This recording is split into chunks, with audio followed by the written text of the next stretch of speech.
publik ya, internasional ya, yang level internasional yaitu PricewaterhouseCoopers ya. Bagaimana tata kelola di Asia ya, corporate governance, tata kelola perusahaan di Asia ya. Ya, pentingnya transparansi dan pengungkapan ya.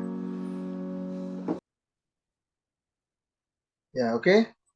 Mungkin hari ini diskusi kita adalah bagaimana efektivitas dari rezim mengungkapkan laporan keuangan tadi dan area yang diperlukan ya di dalam konteks Asia ya. Ini menurut OECD, ini lembaga organisasi ekonomi dan pembangunan yang dimiliki oleh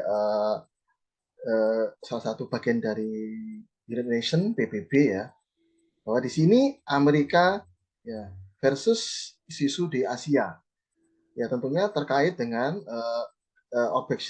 obedience to more disclosure, pengungkapan secara lebih melakukan atau tidak ya. Pengungkapan untuk yang sifatnya non keuangan itu relevan bagi tata kelola sebuah perusahaan ya. Tata kelola ya, risk and management, manajemen risiko ya, dan pemicu nilai, value driver ya. Ini menjadi topik bahasa menarik tentang tata kelola perusahaan ya. Yang berikutnya ya tentunya berkaitan dengan ya concern relating to external auditing, yang berkaitan dengan audit eksternal ya. Ya, kita bicara eksternal itu berarti audit yang dilakukan oleh pihak luar perusahaan. Siapa itu ya? Kantor akuntan publik ya.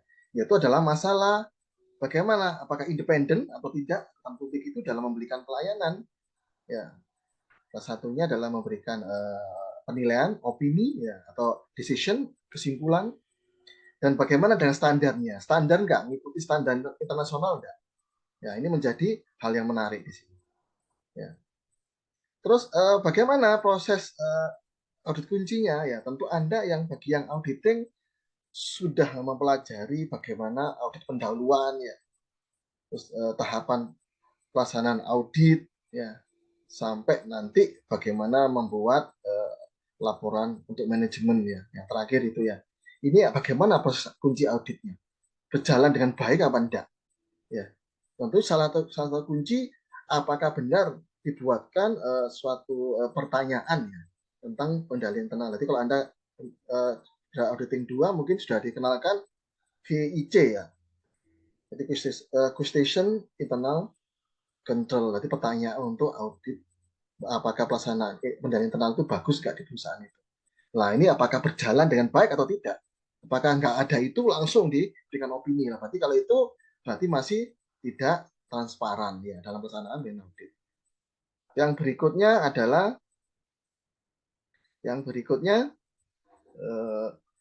adalah tentang bagaimana prinsip-prinsip pengungkapan yang disampaikan OECD ya. Organization Economic and Development ya, development pembangunan, organisasi ekonomi dan pembangunan ya. Bagaimana pengungkapannya untuk secara material, laporan tahunan, laporan interim ya. Nah, ini isinya apa saja yang harus diungkapkan ya Pak? Isinya adalah bagaimana tentang terkaitan dengan keuangan, bagaimana hasil operasional perusahaan. Ingat, kalau perusahaan sudah multinasional itu akan bekerja, mereka akan lintas negara. Nah, itu bagaimana operasionalnya? Itu saya contohkan yang dulu PT Coca-Cola ya. Apakah bagaimana anak perusahaan di Indonesia? Bagaimana induk perusahaan menerima laporan yang dibuat oleh anak perusahaan? Yang kedua, ya tujuan perusahaan, company objective ini harus diungkapkan juga. Tujuannya apa? Dalam jangka panjang apa tujuan perusahaan ya? Apakah mendapat profit? Apakah akan menguasai Asia? Akan menguasai seluruh dunia ya? Ya, atau apakah akan menguasai seluruh dunia? Jadi, worldwide ya, secara luas. Terus juga bagaimana, ini yang paling penting, major share ownership and voting rights ya. Ini adalah masalah bagaimana kepemilikan saham mayoritas ya, major share ownership ya, dan bagaimana voting right itu bagaimana pengambilan suara ya. Tentu Anda sudah paham di dalam rapat umum pemegang saham, siapa yang sahamnya paling banyak menguasai 60%, maka dia tentu akan menjadi mayoritas di dalam memberikan voting ya. Tapi kalau itu perusahaan 50-50, misalnya sahamnya perusahaan Indonesia dimiliki 5% oleh investor asing, 5% oleh dalam negeri, maka itu adalah tentu tidak terjadi mayoritas. Nah, ini menjadi bahasan yang menarik. Terus bagaimana susunan direkturnya, senior manajemennya, bagaimana susunannya, dan bagaimana meremunerasi mereka, bonus mereka, dan sebagainya. Nah, ini ya. Terus juga yang berikutnya, bagaimana faktor-faktor risiko yang sangat berpengaruh, ya, material risk factor, ya. Yang tentunya resikonya bisa nggak sekiranya bisa dikendalikan, nggak bisa dilihat nggak? Ya, ini harus disampaikan juga. Resiko apa yang ada di perusahaan? Ya mungkin resiko dalam persaingan, resiko kenaikan bahan baku ya, supply-nya ya. Yang kedua, isu-isu yang berkaitan dengan ya pihak-pihak yang penting lain. Stakeholder itu pihak-pihak yang penting dengan perusahaan yang lain ya, yang lainnya ya. Siapa itu stakeholder yang lain? Ya tentu di sini bisa jadi adalah kalau kita ngomong stakeholder yaitu ada investor ya, pemerintah ya, tapi ini yang lainnya. Siapa aja mereka ya? Nah, ini harus disampaikan. Ya. Yang berikutnya adalah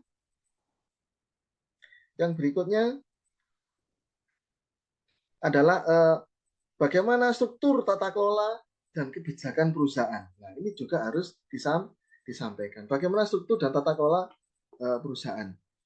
Nah, nanti strukturnya nanti siapa yang duduk di situ ya. Nanti artinya apa? Nanti bagian komisaris itu kendalinya apa dia, tanggung jawabnya apa? Direktur tanggung jawabnya apa? Ya, nanti manajer keuangan tanggung jawabnya apa? Ini harus jelas. Dan kebijakannya apa? Ini perlu ditulis di dalam laporan pengungkapan tadi. Ya. Terus yang berikutnya tentang standar kualitas untuk pengungkapan laporan keuangan maupun yang non keuangan. Ini perlu dibuat ya. Sudah kita singgung kemarin sempat ada laporan manajemen. Ya, ada laporan laporan segmen bisnis itu harus disampaikan. Dan bisnisnya apa saja? Daerahnya mana? Harga jualnya mana? Misalnya daerah bisnisnya di Asia, negara mana saja, harga jualnya berapa? Nah, itu harus disampaikan. Untungnya berapa? Tetap kita menggunakan laporan rugi laba. Yang berikutnya adalah siapa? Ya, auditor eksternal dari perusahaan tahunan itu ya di bawah standar profesional apa? Dan sampai yang mengaudit kantor bukan kantor akuntan publik secara resmi yang tidak diakui oleh kalau di Indonesia tidak diakui oleh Departemen Keuangan dan IAI. Ini jangan sampai. Makanya harus ada pertanyaannya siapa yang audit, kantor KAP apa, dan bagaimana izinnya itu disampaikan. Dan ini juga bebas ya, PR itu bebas. Timely and cost effective access by user. Jadi bisa diakses secara bebas ya, sewaktu-waktu dan biayanya efektif oleh pengguna. Siapapun bisa mengakses laporan disclosure ini, siapapun. Jadi tidak ada hambatan. Ya contohnya itu dilaporkan kita itu tiap akhir tahun Anda baca di koran mungkin ya di media atau di internet itu misalnya laporan rugi laba PT misalnya PT Pertamina, laporan neraca Petromania itu harus disampaikan. Nah, itu salah satu bentuk semua bisa mengakses. Jangan sampai hanya dilaporkan oleh perusahaan tertentu saja, tidak artinya tidak dilaporkan di media sosial maupun media surat kabar. Oke, berikutnya ya ini yang terkait bagaimana yang terjadi di Amerika versus isu-isu yang mendesak yang terjadi di pasar ya. Nah ini disampaikan oleh Stock Exchange Commission ya, dewan semacam pasar modalnya ya di Amerika ya. Ada beberapa agenda ya. Bagaimana terjadi big bad ya atau restrukturisasi beban restrukturisasi. Bagaimana tentang pemenuhan akuntansi ya. Creative Acquisition Accounting, Cukijar ya. Terus ada juga pengakuan penerimaan atau pendapatan secara prematur. Ya. Belum waktunya, tapi sudah diakui sebagai pendapatan. Kalau kita ngomong ini, berarti kita ngomong ada accrual basis dengan cash basis. Terus juga ada salah penerapan akuntansi yang tidak material accounting misapplication. Ini yang menjadi agenda. Kemudian di Asia bagaimana? Di Asia bisa kita lihat di sini di Asia. Ya, di sini peran dari ungkapan akuntansi di negara Asia, ya di sini terutama Asia Timur. Nah, di sini Anda lihat ini berkaitan dengan ya bagaimana peminjaman dan meminjamkan ya, bagaimana hubungannya ya. Terus juga bagaimana utang ya, utang yang terkait dengan nilai tukar mata uang asing lah. Seperti Indonesia ini menjadi masalah. Kalau kita ternyata pada waktu melunasi utang ternyata rupiah anjlok, dolar naik seperti saat ini. Nah, ini menjadi masalah. Sementara kita pada waktu dulu dolar masih stabil, masih $1 15.000. Ini menjadi masalah. Terus juga instrumen ya, derivatif financial instrument. Nah, ini terkait dengan instrumen keuangan turunan ya. Kita mengenal ada namanya obligasi dan saham ya. Kita mengenal ada bonds ya, obligasi dan share atau saham atau stok ya. Nah, itu ada turunnya. Jadi ada obligasi convertible ya. Obligasi yang bisa berubah menjadi saham ya. Itu namanya convertible bonds. Juga ada waran, juga ada feature ya. Jadi penjaminan feature itu penjaminan nilai saham tidak akan turun di masa yang akan datang. Ini menjadi hal-hal yang penting pengungkapannya. Jadi harus disampaikan, Pak, kenapa kok harus diungkapkan? Ya, kalau dulunya saya misalnya, saya punya utang sama Safira, ya. Nah, maka Safira saya beri hak untuk membeli saham saya.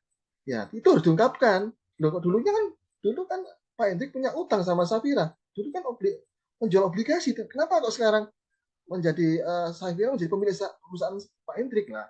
Ini harus diungkapkan di dalam accounting disclosure. Nanti asli nggak direkayasa, diungkapkan. Terus juga terkait dengan pengamanan nilai dari saham itu. Tentu saya ngomong tadi ada feature kontrak ya. Lah itu bagaimana? Ya feature kontrak itu artinya kita sepakat. Oh iya Safira, saya dan kamu sepakat ya. Saya ini sepakat bahwa nilai hutang saya kebetulan Safira dari Amerika, saya dari Indonesia. Sepakat ya, nilai hutang saya tekan pada waktu posisi $1 15 ribu. Jadi ingat ya, nanti kalau saya lunasi apapun yang terjadi ya, apapun yang terjadi dengan nilai pasar naik turun, nilai tukar mata uang rupiah terhadap dolar, tetap saya lunasi dengan posisi $1 15 ribu nanti 5 tahun ke depan. Nah, itulah namanya feature kontrak. Ini harus disampaikan. Terus juga ada tadi sudah saya singgung, ada segmen report, laporan segmen. Nah, ini harus disampaikan. Kalau itu PT Samsung punya banyak anak usaha ya. Jadi saya contohkan PT Samsung Group, dia punya usaha kemarin adalah usaha kimia, ada usaha otomotif, ada usaha perbankan ya, dan ada usaha PT, mungkin ada usaha di bidang perbankan, banking, atau persewaan ya, persewaan gedung atau persewaan apa namanya gudang lah. Itu harus disampaikan. Maka di sini ada segmen information, informasi bagian-bagian yang ada di dalam perusahaan. Terus juga ada kewajiban kontingensi. Nah, ada kewajiban kontingensi. Nah, ini harus disampaikan ya. Kira-kira apa yang memengaruhi kewajiban ya? Kewajiban itu Anda utang ya. Jadi kenapa? Kok utangnya misalnya bisa berubah. Tadi salah contohnya adalah tadi saya contohkan obligasi berubah menjadi pemilikannya, ini sahamnya. Terus bagaimana perkembangan industri perbankan di Asia?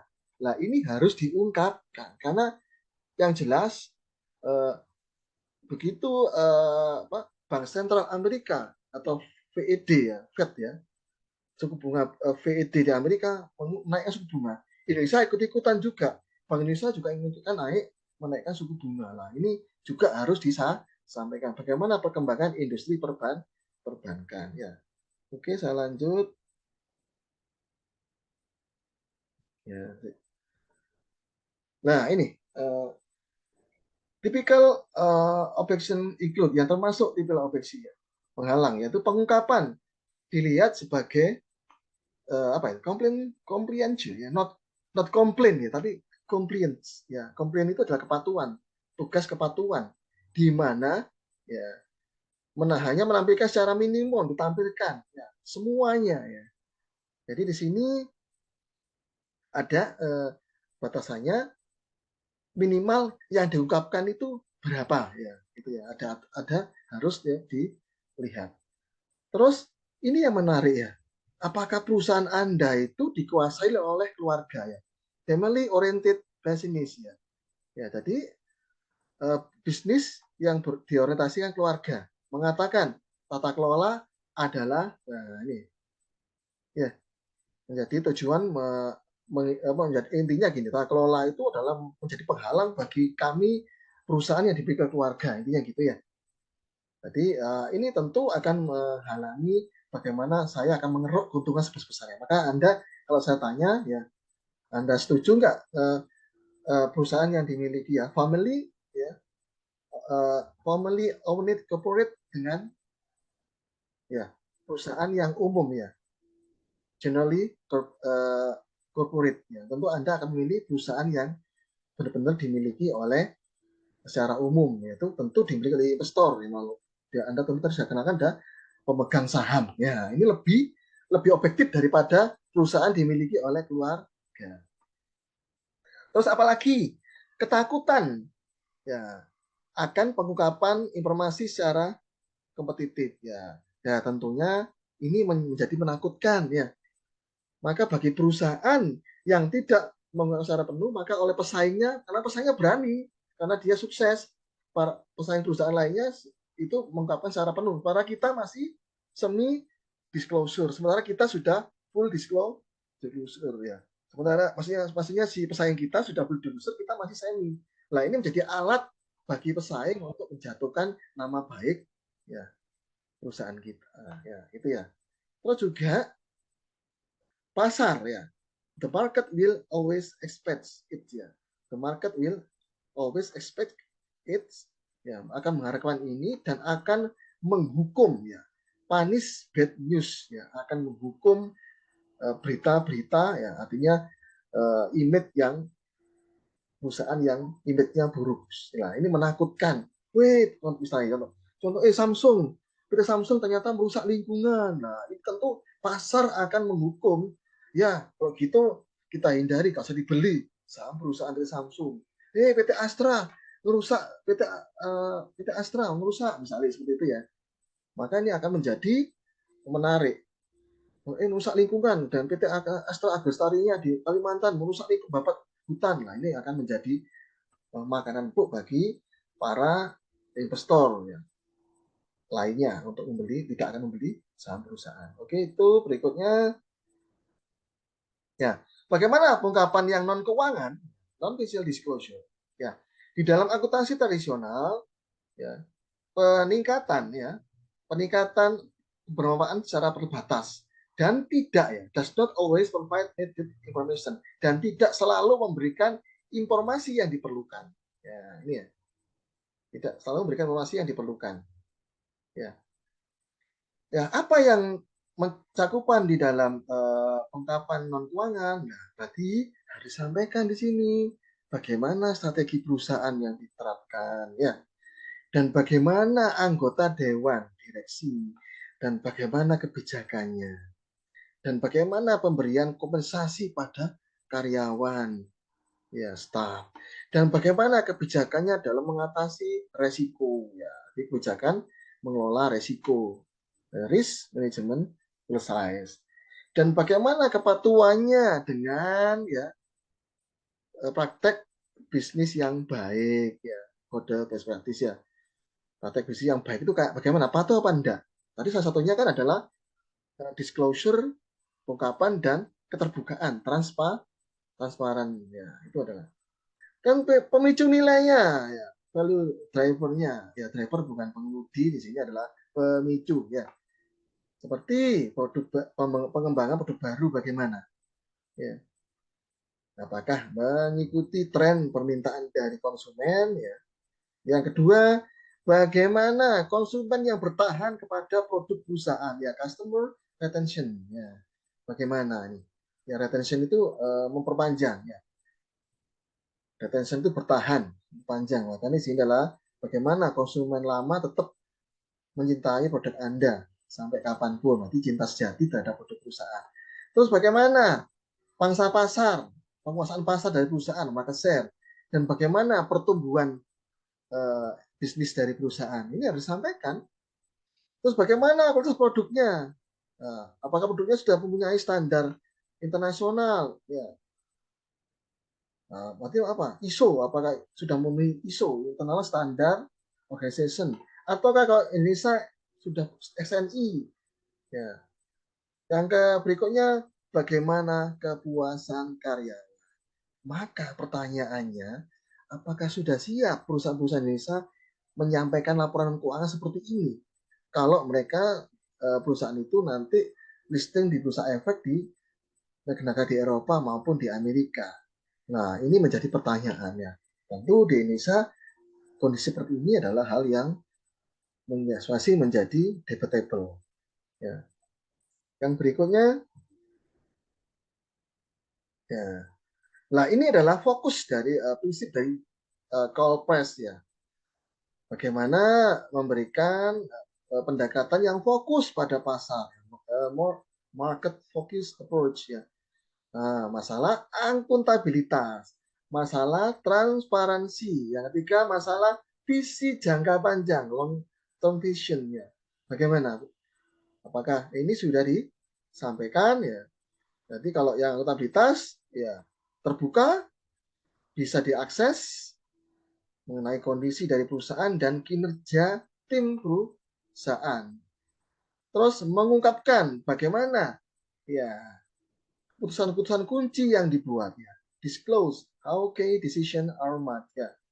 Including those of for executive, termasuk bagi para eksekutif. Bagaimana kompensasinya? Bagaimana perencanaan strategisnya? Bagaimana nominasinya? Ya, bagaimana pemilihan dan penilaian dewan direktur ya. Itu masalah akuntabilitas ya. Akuntabilitas kita berarti ngomong bisa dipertanggungjawabkan. Akuntabilitas itu kan hal yang bisa dipertanggungjawabkan. Transparansi kita ngomong keterbukaan. Ya, apakah laporannya patuh ya? Report compliance with kode best practice. Apakah laporan keuangannya patuh dengan kode-kode praktek bisnis yang baik, yang sehat ya, dan menerangkan alasannya ya untuk bervariasi kepatuhannya, tingkat kepatuhannya bervariasi ya. Bagaimana alasannya ya? Mungkin beberapa dipenuhi transparansi terbuka, tapi sisi lain tidak terbuka ya. Contohnya mungkin masalah kompensasi tadi ya, itu disampaikan ya. Terus bagaimana visi jangka panjang? Ya, visi jangka panjang, long term vision. Di sini mempunyai visi strategis jangka panjang, have long term strategic vision, dengan nilai ya pemegang ya atau pemegang saham ya, shareholder itu pemegang share itu saham pada nilai inti dan kompensasi eksekutif ya ya aligned itu dikenakan pada kinerja jangka panjang. Ini harus disampaikan. Intinya harus punya visi strategis jangka panjang. Nah, ini adalah prinsip-prinsip yang diberikan oleh Cooper. Jika perusahaan itu ingin fokus kepada pasar. Yang berikutnya, nah ini adalah Anda bisa lihat di sini, ini sumbernya dari PricewaterhouseCoopers ya. Ini adalah bagaimana bisa Anda lihat ya, bisa Anda lihat bagaimana pengungkapannya ya. Ini di Jepang ya, di Jepang ya. Ini di Hong Kong ya. Baik itu apa saja Pak? Ya tentang labanya, tentang arus kasnya, tentang market growth-nya, pertumbuhan pasarnya, tentang biaya, tentang investasi dalam bidang riset dan development, tentang pengembangan produk baru, tentang kinerja segmen. Nah, segmen itu kinerja bisnis-bisnis tadi ya, anak-anak perusahaan bagaimana, terus bagaimana pembelajaran modalnya, pengeluaran modalnya, dan bagaimana pangsa pasar, pemasaran pasarnya, dan bagaimana produknya. Anda bisa lihat mana negara yang di sini adalah paling apa istilahnya informasinya berbasiskan nilai ya, value driven information. Yang Anda lihat Jepang ya, Mbak. Ternyata yang di sini bisa Anda lihat. Ya. Ini Hong Kong, Taiwan, dan Singapura. Itu negara-negara Asia Timur dari East ya, ASEAN tadi ya. Nah, bisa Anda lihat ya, bagaimana untuk yang labanya. Yang paling tinggi tentunya adalah ya bisa Anda lihat ya. Untuk masalah terbukaan earningnya ya, pendapatannya di sini adalah ya Hong Kong. Terus berikutnya untuk masalah arus kas ya tetap Hong Kong. Tapi untuk masalah pertumbuhan pasar yang paling terbuka adalah Taiwan. Bagaimana untuk masalah pengeluaran biaya? Ya ini masih Hong Kong. Bagaimana tentang nah bisa Anda lihat ya. Oke.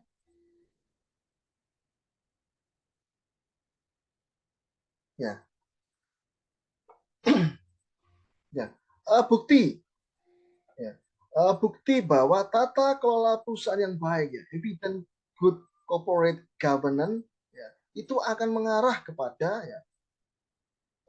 pada peningkatan nilai ya, peningkatan nilai pemegang saham. Jadi kalau perusahaan itu tata kelolanya baik, maka investor akan memberikan nilai bahwa perusahaan ini adalah terbuka ya, diklosur ya, ungkapannya ya, full disclosure dan transparan ya. Nah, ini buktinya ini meningkat ya. Jadi US 150 million meningkat nilainya ya dari minus 66% sampai 52%. Ya. Terus juga survei majalah Business Week ya, ini berubah ya dari 50 menjadi dari 5 menjadi 8%. Atau menurun tapi kembali lagi ke 5%. Nah, ini adalah bentuk-bentuk bukti bahwa tata kelola itu bisa mengarah pada penilaian pemegang saham terhadap perusahaan.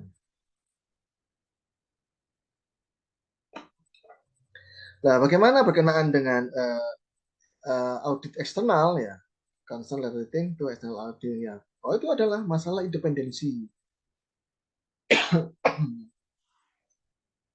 Jadi perusahaan kalau berhadapan dengan audit eksternal harus punya komite audit sendiri. Ya, terus harus mematuhi standar etik operasional dan perusahaan. Terus juga standar umumnya apa? Ya, mengikuti IAS, International Accounting Standard, standar akuntansi internasional. Bagaimana proses auditnya? Ya, auditnya berbasis resiko ataukah proses penjaminan kualitas? Ya, akankah pasar ya, the market membayar ya untuk standar audit yang gagal? Jadi akan dibayar kalau itu ternyata standar auditnya tidak terpenuhi tadi ya. Masalah dependensi, masalah standar audit yang digunakan maupun prosesnya. Ya. Ini beberapa pemikiran akhir ya.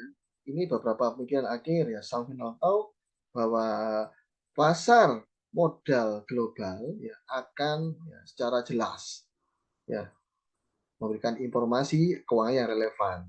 Ya, ya modal tidak memiliki ya artinya tidak menyimpan ya. Ini akan mengalir di mana reward ya, ya di mana itu reward itu semacam bonus atau pemberian kompensasi dan sebagainya dan memahami resiko yang ada. Ya, gejolak ya, gejolak volatility itu gejolak ekonomi dan bisnis ya adalah tidak memungkinkan oleh produk secara global ya. Dan persaingan secara tinggi dan tempat pasar yang bersaing secara cepat, fast-paced marketplace. Solusinya adalah memerlukan komitmen secara berkelanjutan untuk standar yang tinggi, perbaikan konstan, dan menyesuaikan diri atau adaptasi dengan perubahan lingkungan bisnis yang tentunya selalu berubah. Ya. Ini sudah jam berapa ini? Saya nggak lihat terus sih kalian itu. Ya. Halo, masih ngikuti ya? Iya, Pak. Iya, Pak. Jadi nanti ini materi ini bisa saya share nanti di grup ya. Jadi bisa dilihat ya. Oh, ternyata sudah berakhir ya. Oke ya. Ya saya sampaikan terima kasih ya. Thank you for your participation ya. Dan juga untuk kelompok B yang tadi mengungkapkan dan menyampaikan materi di closure. Jadi materi saya ini adalah sebagai materi tambahan karena ada tambahan dari tadi transparansi. Oke ya. Saya ucapkan terima kasih dan sampai bertemu minggu depan ya. See you Yes, next sir. week.